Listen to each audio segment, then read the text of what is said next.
Ya, jumpa lagi dan selamat malam. Assalamualaikum warahmatullahi wabarakatuh. Bersama kami di Kedai Rempah untuk membincangkan persoalan-persoalan kerakyatan, kebangsaan dan kemanusiaan.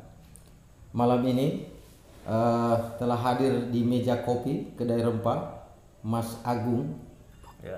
salah satu aktivis sosial Assalamualaikum di warahmatullahi Provinsi wabarakatuh. Gorontalo dan juga salah satu alumni HMI. Beliau saat ini sedang konsen di bidang social entrepreneur dan beliau juga ini ketua dari YDRI, Yayasan Dian Rakyat Indonesia. Yang kita akan bahas malam ini adalah tema yang saya sering dengar di media sosial dan di beberapa teman aktivis sosial dan LSM, yaitu tentang teknologi, Sistem dan teknologi Masaro. ya, Manajemen sistem sampah. dan teknologi Masaro, pengolahan sampah yang menjadi pupuk organik dan berbagai macam varian. Iya. Nah, bisa dijelaskan kira-kira gambaran awal seperti apa sih ini teknologi Masaro ini? Ya. Sebelumnya saya mengucapkan terima kasih pada Bung Wahab Ya. yang sudah mengundang untuk menikmati teh herbal khasnya. Wedang uwuh ini kalau di Iya, Jogja. ya, kita ini minum teh herbal loh. Iya. Jadi Wedang uwuh ini. teman-teman warganet di Gorontalo atau di Indonesia dimanapun Anda berada, ingat di masa pandemik Anda butuh makanan dan minuman yang lebih sehat, Iya. khususnya herbal. Iya. Ya, Untuk membantu meningkatkan imun. imun dan detoksifikasi. Iya. Ya. Betul. Oke, kita lanjut lagi, Bang. Oke, jadi mulai dari awal. Jadi apa itu sistem dan teknologi Masaro? Jadi Masaro itu singkatan dari manajemen sampah zero. Manajemen Sampah Sampah zero. Iya.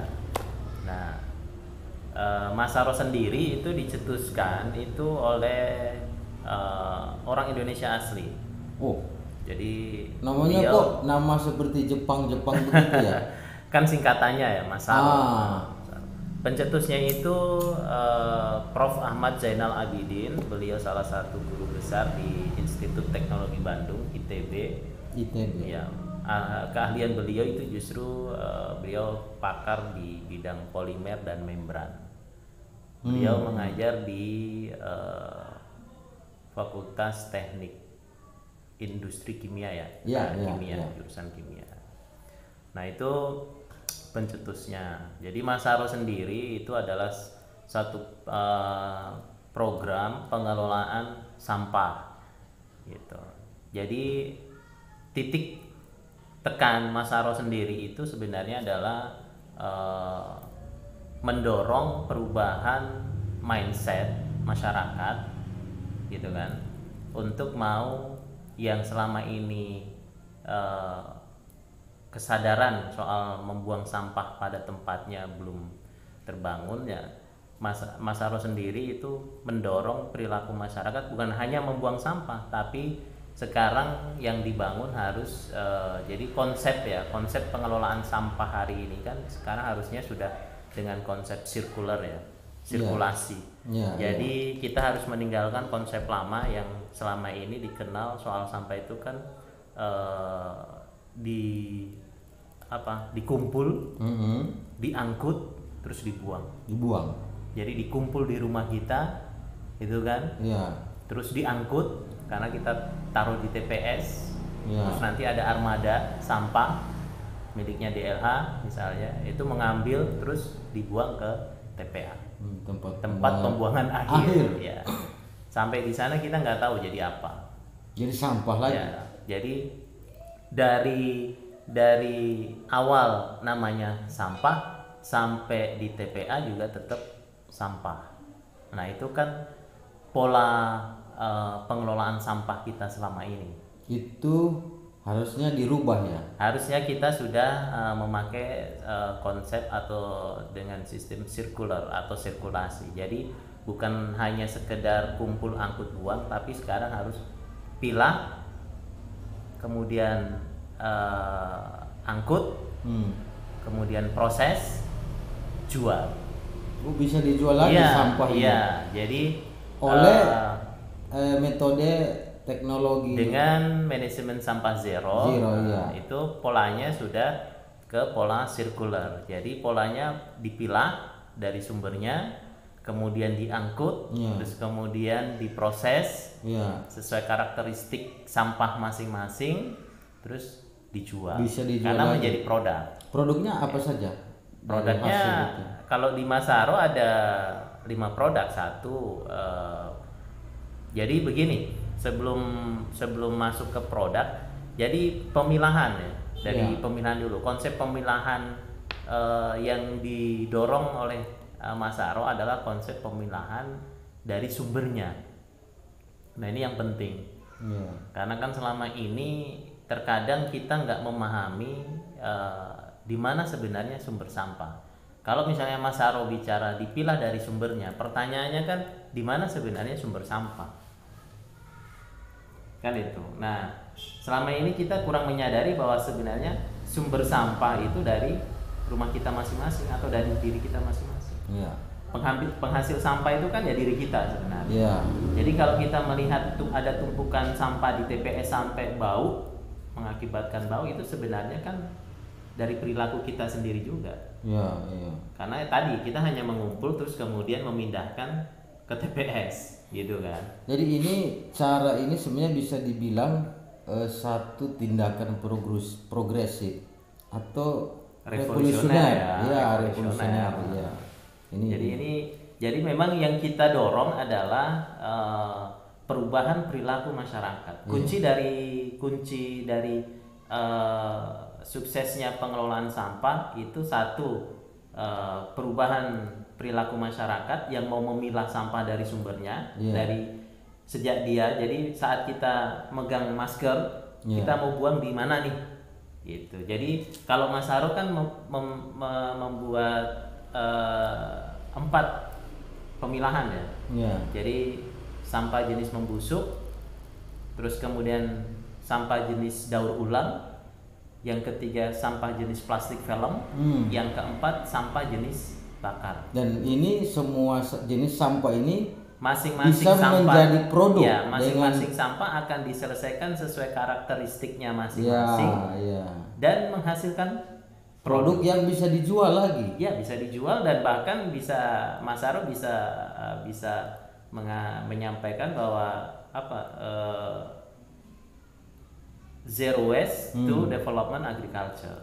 Harusnya pemerintah daerah kita, khususnya di Gorontalo atau pada umumnya di Indonesia, mencoba cara ini karena sampah itu ternyata menghasilkan ekonomi yang selama ini menjadi masalah kan. Tapi dengan metode ini dia bisa menjadi ekonomi. Jadi sampah kalau masih tercampur aduk itu dia akan menjadi beban lingkungan. Tapi kalau sampah terpilah itu akan menjadi profit center. Gitu. Nah memang harusnya ini menjadi satu kebijakan oleh pemerintah daerah. Jadi harusnya pemerintah daerah juga mendukung. Kalau diharapkan bisa bersinergi dengan Masaro. Karena kan ketika Gorontalo ingin menjadi sebuah provinsi pariwisata nasional, kan tidak mungkin space di kota atau di setiap kabupaten isinya tumpukan sampah. Dengan meledaknya jumlah penduduk setiap tahun, kan pasti menghasilkan sampah juga yang dalam jumlah yang banyak. Lah space ini kan nggak mungkin kita perlebar, akan menjadi konyol kan. Pola pembangunan dan penanganan sampah seperti ini, dan baunya juga akan bisa kemana-mana, bahkan juga bisa melahirkan penyakit-penyakit baru kan. Ini sebenarnya satu terobosan solusi bagi pemerintah Gorontalo, baik itu dia di kabupaten maupun di kota Gorontalo. Nah, kira-kira Mas Agung, sudah berapa daerah di Indonesia yang mencoba menerapkan ini? Untuk Masaro memang ini kan dicetuskan oleh Prof. Ahmad Zainal Abidin ini kan kalau nggak salah ya, saya kalau nggak salah ingat itu kan di 2012 atau 2014, belum lama. Jadi kalau ditanyakan daerah mana yang sudah memakai konsep Masaro, Masaro sendiri saat ini kan lagi membangun misalnya mendorong pilot project. Jadi misalnya untuk di tempatnya Prof sendiri di Bandung itu sudah ada beberapa pilot project yang dibantu, misalnya ada dana CSR membangun industri pengolahan pupuk organik. Jadi sampah di perumahan itu polanya tadi sirkuler, jadi dipilah dari rumah kemudian dijemput juga secara terpilah, terus kemudian yang pupuk yang sampah jenis membusuk nanti dijadikan diolah menjadi pupuk organik, konsentrat organik dan media tanam. Sesuai karakteristiknya. Yang daur ulang itu misalnya kayak botol aqua, itu daur ulang, itu nggak perlu diproses terlalu jelimet, tapi cukup di packing, terus kemudian dijual ke pengumpul plastik. Artinya itu berarti kita melakukan yang namanya recycle ya. Jadi istilahnya kita kembalikan kita membantu mengumpulkan plastik itu, terus kemudian kita kembalikan ke pihak produsen itu lewat pengumpul plastik. Mereka kan mau membeli plastik, jadi nggak perlu diolah jelimet atau terlalu rumit ya. Yang menarik tadi begini, ada yang dihasilkan dari teknik pengolahan sampah zero ini, Masaro ini, yaitu pupuk. Itu kira-kira seperti apa itu pupuk? Karena pupuk ini juga kan dibutuhkan petani Gorontalo. Jadi Poci Masaro itu akan menjadi support system untuk mendorong pertanian organik. Karena Poci Masaro itu kualitas atau pupuknya mampu untuk menghasilkan pertanian organik. Karena saya sendiri sudah mencoba di rumah membangun pemodelan kecil saja itu. Jadi misalnya kayak di tanaman kangkung, terus ada beberapa tanaman yang di rumah juga, di pekarangan rumah itu. Nah itu pupuknya ya hanya pakai Masaro dan mungkin dikombinasikan dengan pupuk kandang yang juga masih organik. Jadi jadi 0% pupuk kimia. Ini dan hasilnya bagus. Artinya tapi maksudnya saya begini, apakah di Gorontalo peralatan pengolahan itu ada juga ya? Seperti mesin atau apa? Kalau untuk pembuatan Poci Masaro itu kan prinsipnya kayak kita membuat kompos. Jadi sampah jenis membusuk atau yang kita kenal sampah organik itu kita cacah dulu dengan alat pencacah, dengan mesin mesin pencacah kompos, pencacah jenis sampah membusuk. Nah, kan dia jadi kan teksturnya itu kan jadi kecil-kecil. Nah itu nanti diproses lebih lanjut, difermentasi. Jadi prosesnya sederhana sebenarnya. Dimasukkan ke tong yang 200 liter air atau tong markalak itu yang warna biru itu. Nah jadi diisi di situ sekitar setinggi 40% sampah tadi itu. Kemudian dinaikkan airnya 200 liter, difulkan. Nah terus ditutup. Nah, setiap 2 hari dibuka, diaduk. Nah di 1 minggu pertama itu memang ada Masaro punya yang namanya katalisator untuk menjadikan pupuk menjadikan pupuk yang kualitasnya lebih bagus gitu ya, kualitas yang bagus. Jadi diberikan katalisator 1. Nah itu minggu pertama. Jadi difermentasi, itu namanya proses fermentasi kan, selama 2 minggu. Nah setelah diproses fermentasi 2 minggu nanti dipisahkan antara yang cair dengan yang padat. Nah, yang cair itu nanti dimasukkan ke eh, apa bak air lagi. Ya. Bak air, jadi nanti ditambahkan air, terus dikasih katalisator 2, difermentasi 1 minggu. Nah, setelah itu jadilah Poci Masaro. Dalam bentuk cair ya, Iya. pupuk organiknya Pupuk organik ini ya, cair. dari sampah-sampah Iya. yang dicacah Iya. tadi.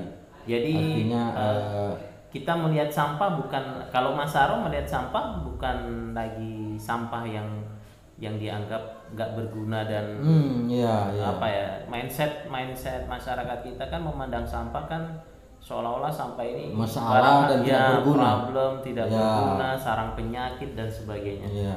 Nah, itu kalau sampahnya tidak dipilah tadi itu. Tidak. Kalau kita masih mencampur aduk sampah, ya dia akan jadi beban lingkungan. Iya. Tapi ketika kita memilah, ya dia akan menjadi profit center. Ya, jadi Makanya ekonomi yang ya, menguntungkan ya. Masaro, program Masaro sendiri itu memandang sampah itu sebagai aset. Iya, iya. Dan Bukan lagi sebagai problem, tapi bukan- aset. Ya, dan kita coba hitung saja di Provinsi Gorontalo, kalau di total sampah yang dihasilkan oleh aktivitas manusia di provinsi ini mungkin dalam 1 bulan bisa ratusan ton ya. Oh iya. Dan ratusan ton ini ketika dikelola dengan teknologi tadi, Iya. itu malah menghasilkan produk yang bisa dijual lagi. Iya. Jadi kan kalau kita bicara sekarang ini agak sedikit bergeser ke soal pertanian ya. Nah, sekarang kan kalau kita bicara soal keamanan dan ketahanan, atau dibalik ketahanan dan keamanan pangan, harusnya kan yang kita dorong adalah pertanian organik ya. Ya, harusnya. Nah, tapi memang Nah, kan ini lebih sehat ya, Iya, pertanian organik. iya. Jadi kenapa pertanian organik ya, karena untuk menjawab sustainability-nya, lahannya akan sustainable. Iya, gitu kan. iya. Jadi aspek sustainability-nya terpenuhi. Intinya begitu sih kalau pertanian organik, sepemahaman saya. Ya, dan seperti di Kota Gorontalo ini kan walaupun tidak punya lahan pertanian, tapi kan dia bisa pakai sistem urban farming ya. Iya. Seperti hidroponik. Iya. Kalau kita lebih ke polybag farming. Oh, polybag farming. Ya. Polybag farming. Kalau itu digerakkan, didorong dimasifkan, seluruh masyarakat ya. kota masif Sederhana. dan disupport oleh pemerintah Sederhana kota. saja sebenarnya.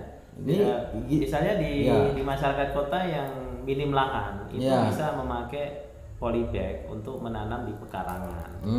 Nah, kenapa pakai, kalau Masaro konsepnya adalah polybag farming, karena polybag farming itu berkaitan dengan penyelesaian sampah.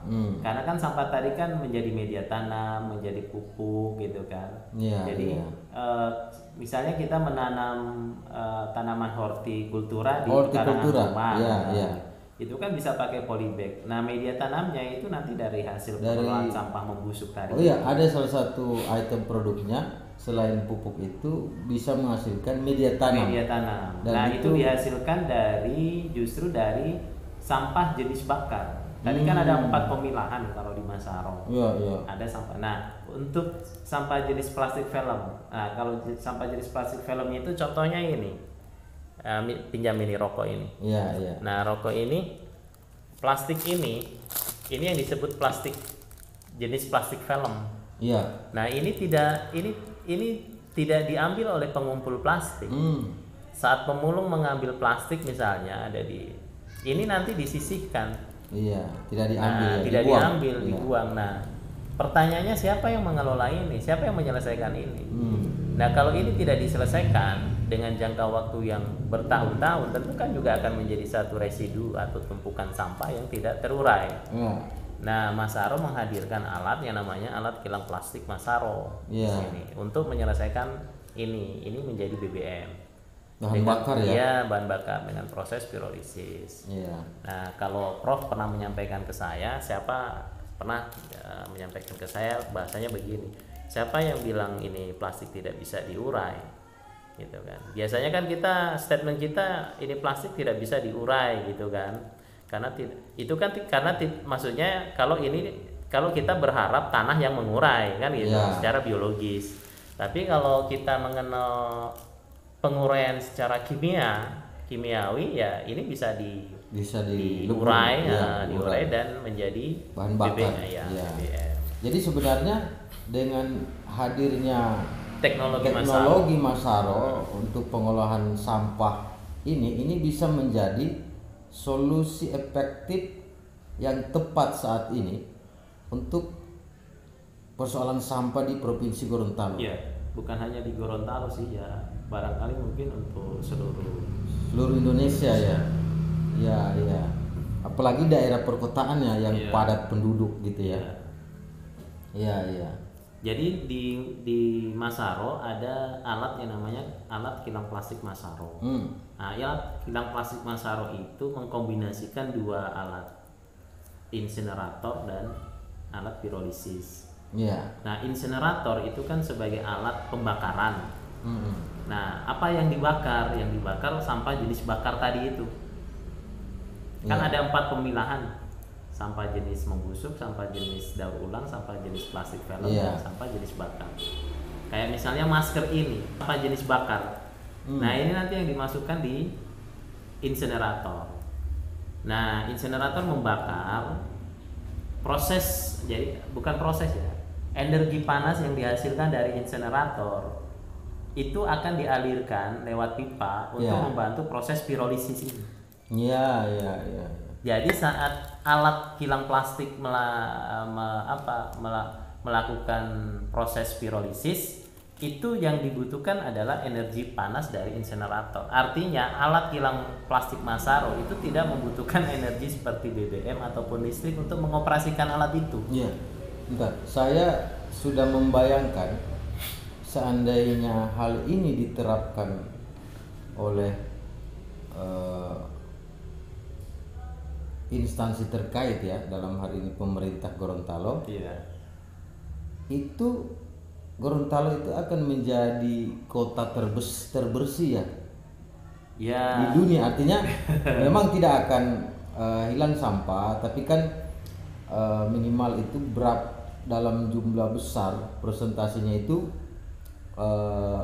berkurang di sudut-sudut kota atau di sudut-sudut kampung, karena semua warga melihat sampah ini adalah ekonomi yang bisa aset diolah, sehingga mereka tidak lagi membuang sampah sembarangan. Mereka sudah membangun satu tempat, kemudian itu tinggal menunggu orang atau petugas untuk dibawa ke tempat pengolahan sampah, dan mungkin mereka bisa jual per kilo atau apalah gitu.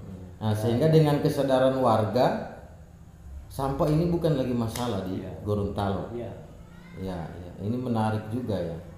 Jadi ada satu undang-undang, jadi undang-undang persampahan, itu Undang-Undang Nomor 18 Tahun 2008. Amanah di undang-undang itu memang seharusnya pemerintah daerah itu meniadakan TPA. Oh gitu ya. Coba dibuka, ada Undang-Undang Persampahan Nomor 18 Tahun 2008. Itu memang amanah undang-undang itu, satu, pemerintah daerah harus segera menutup atau meniadakan TPA. Terus kedua itu sampah harus dipilah. Nah, memang yang harus dilakukan itu menurut saya pendekatannya harus ada dua pendekatan. Satu, pendekatan yang saya sebut sebagai pendekatan kultural atau pendampingan. Jadi proses edukasi, sosialisasi dan simulasi ke warga. Tapi juga harus ada pendekatan secara struktural. Jadi menghadirkan regulasi soal sampah. Itu penting. Jadi saat misalnya kita mendorong perubahan perilaku masyarakat dengan yang tadi kultural tadi itu, nah saat misalnya masyarakat sudah misalnya 30-50% sudah ada masyarakat yang mau merubah perilakunya, nah harus dihadirkan regulasi. Jadi kalau di tingkat desa misalnya, kalau di tingkat kabupaten atau kota ya, Iya. kota itu perda. Iya, memang selama ini hampir tidak terlihat ya bahwa tokoh-tokoh politik di Gorontalo membahas persoalan sampah ini. Padahal ini ada dalam undang-undang ya. Ya. Iya. Ada salah satu pimpinan daerah yang ada di Provinsi Gorontalo. Alhamdulillah saya sudah ketemu beliau dan sudah menyampaikan konsep atau sistem dan teknologi Masaro. Beliau cukup respon. Beliau Bupati Kabupaten Gorontalo, Prof. Nison. Jadi beliau memang selama ini ternyata mencari satu konsep saat saya audiensi dengan beliau. Beliau menyampaikan memang beliau sangat respon dengan konsep dan teknologi Masaro ini, karena memang menurut beliau yang dicari adalah konsep yang menyelesaikan sampah itu berbasis desa atau bahkan berbasis rumah tangga. Gitu. Nah, untuk mewujudkan amanah undang-undang tadi yang saya sebutkan, Undang-Undang Nomor 18 Tahun 2008, itu memang harusnya desa. Jadi kalau bicara pemerintahan ya, pemerintahan yang paling ujung tombak itu kan yang paling di bawah adalah pemerintah desa. Itu harusnya sudah punya mindset bahwa sampah di desa itu jangan dibawa ke TPA gitu, jangan semua sampah dibawa ke TPA. Jadi bagaimana sampah yang ada di desa itu menjadi satu potensi membangun sirkulasi ekonomi desa. Iya. Dan seandainya ini berjalan maksimal, tentu saja sungai-sungai di Gorontalo itu akan bersih dari sampah. Iya. Dan Ya, begitu bukan juga hanya sungai, lautnya. semua. Ya, dan ini juga akan terus menjaga ekosistem lingkungan. Ya, kalau sampah Dan pasti menunjang pariwisata ya. Sebenarnya jauh lebih itu kalau menurut saya adalah soal sustainability-nya ya. Iya. Soal keberlanjutannya. Iya. Jadi kalau bicara pariwisata itu kalau misalnya yang dibutuhkan untuk salah satu variabel misalnya mendorong pariwisata, salah satu variabelnya adalah lingkungan bersih. Iya, itu sebenarnya efek aja, tapi sebenarnya agenda besar soal pengelolaan sampah ini sebenarnya supaya lingkungan kita ini berkelanjutan, sustainable. Dan pertanian kita juga sustainable, iya, dengan hadirnya dari sampah adalah pupuk organik tadi. Iya. Dan ini kita berharap pemerintah daerah ataupun politisi lokal di Gorontalo juga memberi perhatian khusus tentang sampah ini. Iya.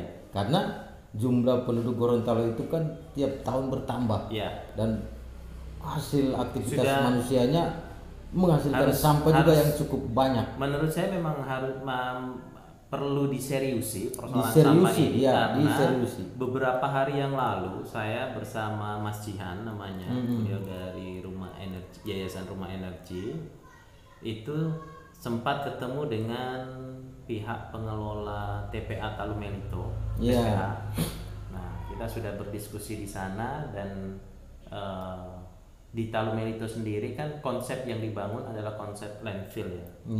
Jadi landfill itu adalah membuka satu lahan, terus kemudian nanti dimasukkan sampah di situ, harapannya terfermentasi, terjadi proses fermentasi, terus kemudian nanti dari proses fermentasi itu akan menghasilkan yang namanya gas gitu. Gas. Iya, gas. Nah, yang persoalannya adalah landfill itu menyisakan residu. Itu hasil dari diskusi saya dengan pihak pengelola TPA itu. Jadi saya sih sudah menyampaikan bahwa alternatifnya atau Masaro akan menjadi solusi. Kenapa? Karena kalau misalnya jadi landfill yang dibangun atau yang dibuka oleh pihak TPA Talumelito itu kan batas waktunya itu kan 3-4 tahun katanya penuh. Iya. Dan saat penuh itu berarti ada residu kan, ada sisa-sisa sampah di dalam landfill situ. Nah, Terus kalau itu sudah penuh, itu dibuka lagi, mencari lahan baru lagi untuk dibuat landfill lagi dan akan dimasukkan sampah di situ lagi. Wah, ini kan jadi konyol solusinya Iya, kalau begini. ini kan makanya Harusnya kan yang dibuka-buka lahan itu untuk pertanian, atau Pertanian. untuk yang lain-lain yang bermau ini Iya. kok sama untuk sampah. Iya. Artinya kan ini solusinya konyol dong. ya kalau saya makanya saya sudah memberikan masukan ke pihak TPA Talu Melito pengelolanya bahwa ya bukan menafikan landfill ya, tapi kalau memang ternyata landfill adalah hanya membuka lahan terus kemudian mengisi sampah di situ terus nanti penuh, saat penuh ternyata kita harus membuka lahan lagi, ya berarti ini bukan solusi dong. Lama-lama Ya, ini jadi lahan akan provinsi. habis. Lama-lama ini jadi provinsi sampah dong. Kan Gawat itu, gawat. Nah, yang harus kita lakukan kan harusnya kita menghadirkan teknologi yang sifatnya sustainable. Iya, iya. Dihadirkan sekali, terus kemudian kita perhatikan maintenance alat ini supaya berkelanjutan. Iya. Jadi bukan kayak tadi itu kan berarti kan apa istilahnya, mengalokasikan anggaran dari daerah gitu kan, terus kemudian untuk membuka itu, tapi nanti punya batas waktu, punya kapasitasnya. Iya. Sekian tahun penuh, itu buka lahan lagi. Jadi kan sudah APBD-nya tersedot, lahan pertanian juga akan berkurang pastinya kan. Terus juga gas metan yang dihasilkan dari landfill itu juga sejauh ini setahu saya belum termanfaatkan. Artinya kalau itu belum termanfaatkan, berarti kan berpotensi menyumbang pemanasan global. Wah, Gitu. konyol nih kalau begitu. Nah, kita tinggal ukur berapa meter kubik gas yang dihasilkan dari landfill itu. Ya, karena kalau situasi ini, metode ini yang seperti ini, yang konyol ini dilanjutkan, Ya kalau diterus-teruskan kita kan jadi, sayang. ya, dan kita akan jadi benar-benar sayang itu resos. pun, ya. Resos itu ya sayang APBD-nya atau APBN kan yang dipakai untuk bangun landfill, sayang lahannya. Ya. Sayang gasnya, artinya output dari landfill itu adalah gas metan tadi itu. Nah, itu ternyata juga belum termanfaatkan gitu kan, artinya terbuang. Nah, kalau terbuang kan berarti berpotensi menyumbang pemanasan global. Iya, dan artinya warga Gorontalo ini dikepung sampah dan akhirnya ditenggelamkan oleh sampah dan akhirnya jadi provinsi sampah terbesar di Indonesia. Makanya Oke, sebentar Bang. Jadi kita rehat sejenak ya. ya.